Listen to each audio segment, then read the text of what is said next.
ماں باپ سے اظہار ضروری ہے۔ یہ سارے وہ رشتے ہیں جن کو میرے نبی نے قرآن سنو ماں باپ کے لیے، وَاخْفِضْ لَهُمَا جَنَاحَ الذُّلِّ مِنَ الرَّحْمَةِ وَقُلْ رَبِّ ارْحَمْهُمَا كَمَا رَبَّيَانِي صَغِيرًا۔ ہاں، ماں باپ کے لیے اپنے پر پھیلا دو، پر بچھا دو۔ کیوں بھائی؟ انسان کے پر ہوتے ہیں یا بازو ہوتے ہیں؟ کیوں جی؟ بولو بھائی۔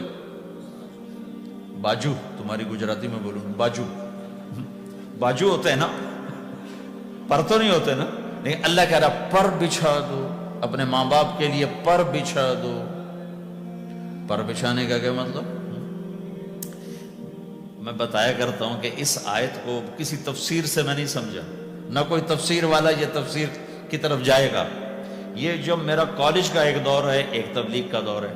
کالج دور میں جب ہمارے گاؤں کے قریب دریائے راوی ہے، اس کے کنارے جنگل تھا بہت بڑا، اس میں ہم شکار کھیلنے جاتے تھے، ایک ایک ہفتہ جنگل میں پڑے رہتے تھے، تو ساتھ کھانے کا سامان، ساتھ سارے حشم خدم، اور ایک ایک ہفتہ ہم شکار کرتے۔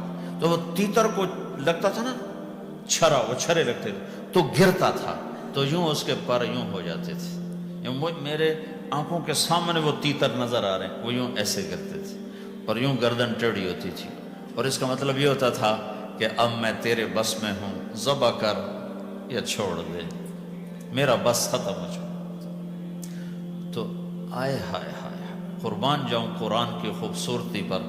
میرا رب کہتا ہے اپنے پروں کو بچھا دے ماں باپ کے آگے، جیسے زخمی پرندہ تیرے آگے بچھ جاتا ہے کہ ذبح کر دو صاحب، بھون کے کھا یا کباب بنا کے کھا، اب تیرے حوالے ہوں، ایسے ہی ماں باپ کے آگے یوں ہو جا۔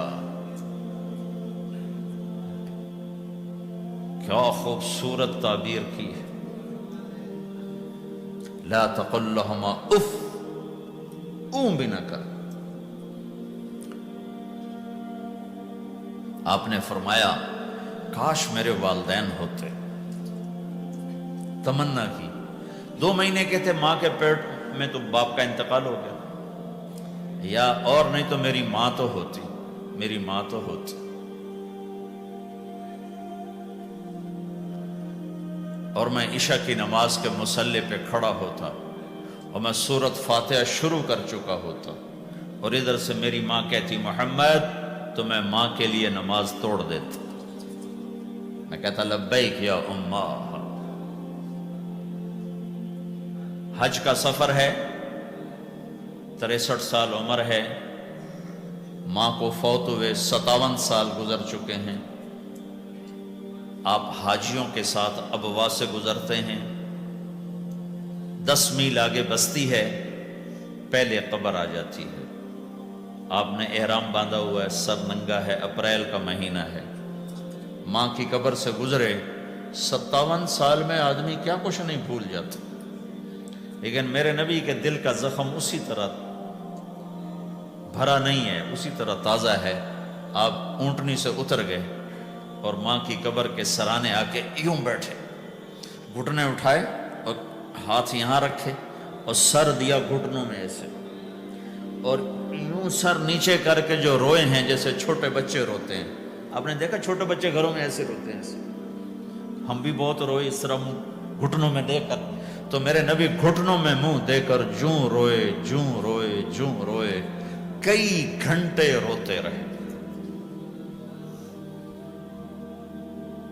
سن 2000 میں حضرت آمنہ کی قبر کی زیارت کے لیے پہنچا، ڈھونڈتے ڈھونڈتے اللہ نے پہنچایا، ایک رہبر کو ساتھ لیا، وہ پہاڑوں کے اندر وہ قبر ہے، تو وہ اندر ہمیں لے گیا، راستہ کوئی نہیں تھا، جس کو پتہ ہو وہ پہنچا سکتا ہے، ویسے کوئی نہیں جا سکتا۔ کالے پہاڑ چھوٹے چھوٹے، کانٹے دار جھاڑیاں، ایک پہاڑی ہوگی اتنی اونچی جتنی آپ کی چھت ہے، اس کے اوپر باقی پہاڑ تو ایسے تھے، نوک نکلی ہوئی، وہ اوپر فلیٹ تھا، کوئی 10 بائی 10 تقریباً۔ وہاں میرے نبی کی ماں آرام کر رہی تھی، تو تو میں نے چاروں طرف دیکھا تو 2000 یعنی صرف 12 سال پہلے جنگل ویرانہ وحشت، 1400 سال پہلے یہاں کیا ہوگا۔ میں اللہ کی بے نیازی سے کانپ رہا تھا کہ میرے رب جس کی خاطر تو نے کائنات بنائی، یہاں اس جنگل میں اس پہ اتنا امتحان ڈالا، وہ بھی 6 سال کی عمر میں۔ باپ دیکھا نہیں، بہن کوئی نہیں، بھائی کوئی نہیں، خالہ کوئی نہیں، کوئی ساتھی کوئی نہیں۔ 3 دن بعد یہ موت آتی تو مکے میں آتی تو کئی سینے سے لگاتے، 3 دن پہلے یہ موت آتی تو مدینے میں آتی، کئی سینے سے لگاتے۔ مدینے سے بھی نکالا اور مکے سے بھی دور کیا، اور جنگل کے اندر صرف 25 سال کی عمر میں اما آمنہ رضی اللہ تعالیٰ عنہ پہ موت نے وار کیا، اور اللہ کے نبی گھبرا گئے۔ 6 سال کے بچے کو سمجھ میں نہیں آ رہا کہ یہ کیا ہو رہا ہے۔ حضرت آمنہ بول نہیں پا رہے، مجھے لگتا ہے غالباً ہارٹ اٹیک ہوا ہوگا۔ 3 افراد، والدہ، خادمہ ام ایمن اور میرے نبی، اور حضرت آمنہ یوں تڑپ رہی تھی، ایسے پہلو بدلنے تڑپ رہی تھی، اور آپ سہمے ہوئے بیٹھے تھے اور سمجھ میں نہیں آ رہا تھا ہوا کیا ہے۔ پھر حضرت آمنہ نے آخر میں اپنے آپ کو، ہارٹ اٹیک میں بولا نہیں جاتا، مجھے ہوا تھا تو مجھے پتا ہے بولا نہیں جاتا، آخر بجھتی شمع بھڑکی کا بیٹا ہر زندہ نے مرنا ہے، ہر جوانی نے ڈھلنا ہے، اور لگتا ہے میرے جانے کا وقت آ چکا ہے۔ ولد تو طہرن، تو ایسا پاک ہے کہ تیرے ذریعے سے سارا عالم پاک ہوگا۔ اور شمع بجھی، اور چھوٹا سا معصوم بچہ ماں کے سینے پر سر رکھ کے جو رویا ہے، کاش تم اس جگہ پہ ہوتے، اس خوبصورت ملک میں، تم ابوا کو کیسے جانو، اور میں تمہیں کیسے بتاؤں۔ میں ہزاروں دفعہ یہ قصہ سنا چکا ہوں، مجھے ہر دفعہ رونا آتا ہے کہ میں وہاں اپنے آپ کو محسوس کرتا ہوں کہ ہائے، یہاں اس جگہ اتنا بڑا امتحان، اور صرف 6 برس کا، کون وہاں قبر بنانے آیا؟ کوئی گزرے ہوں گے، ویسے تو کسی کے بس میں نہیں وہاں قبر بنانا۔ جب پہاڑ سے نیچے اترے تو ہمارے نبی پھر بھاگے۔ جب ام ایمن اوپر پہنچی ہیں تو کیا منظر تھا کہ ابوا کے پہاڑ بھی روئے، اور زمین آسمان بھی روئے، اور ہر پتھر رویا کہ 6 سال کا معصوم بچہ 2 جہان کا سردار ہے، جنت کا چابی بردار ہے، اللہ کا جھنڈا ان کے ہاتھ میں ہوگا، شفاعت ان کی کہ طفیل حساب ہوگا، ان کی شفاعت کے ساتھ پل پار ہوگا، ان کے صدقے جنت کا دروازہ کھلے گا، ان کے صدقے جنت میں داخلہ ہوگا، ان کے صدقے گناہوں کی معافی ہوگی۔ اور اتنی بڑی ہستی والضحی واللیل اذا سجا کا ٹائٹل لینے والا، وما ارسلناک الا کافۃ للناس بشیرا ونذیرا کا ٹائٹل لینے والا، 6 سال کا بچہ، مجھے دیکھو ماں کی قبر کو سینے سے لگایا ہوا تھا اور اس کے اوپر لیٹے ہوئے تھے۔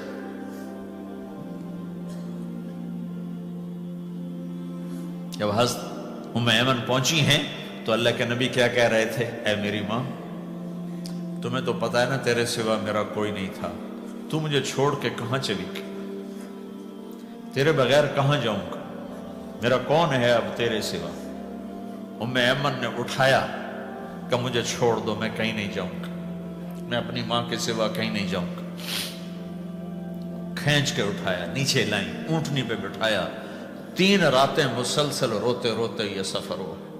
ہائے ہائے، کوئی آنسوں کو، آگے کوئی خالہ نہیں بیٹھی، باپ بھی نہیں بیٹھا ہوا، بھائی بھی کوئی نہیں، بہن بھی کوئی نہیں ہے، کوئی نہیں جس کے گود میں سر رکھ کے اب یہ بچہ سوئے گا۔ تنہائیوں کے ساتھ اب بسیرا ہے۔ تو میرے نبی کا کھانا پینا چھوٹ گیا، کچھ نہیں کھاتے تھے سارا دن، زمزم کے پانی کے چند گھونٹ پیتے تھے اور تنہا بیٹھے رہتے تھے۔ تو اس پر آپ نے یہ کہا، کاش میری ماں ہوتی تو میں ایسی خدمت کرتا کہ اس کے پیچھے نماز بھی توڑ دیتا۔ ماں باپ کا ایک مقام ہے جو دین بتاتا ہے۔ صرف پیسہ ہی بنانا سب کچھ نہیں ہے، اور بھی دکھ ہیں زمانے میں محبت کے سوا، راحتیں اور بھی ہیں وصل کی راحت کے سوا۔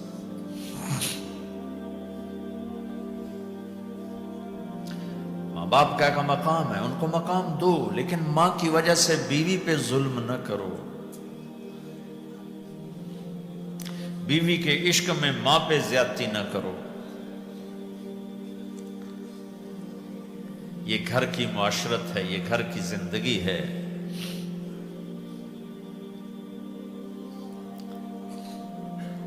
حضرت نعمان بن حارثہ بن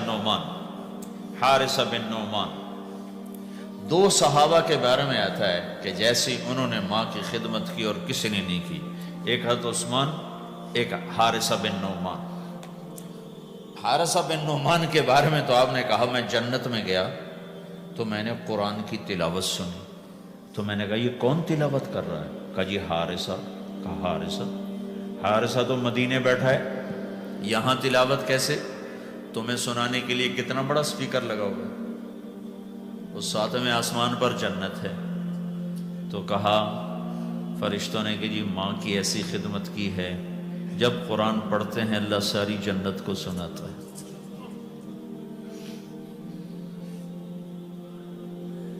تو جن کے والدین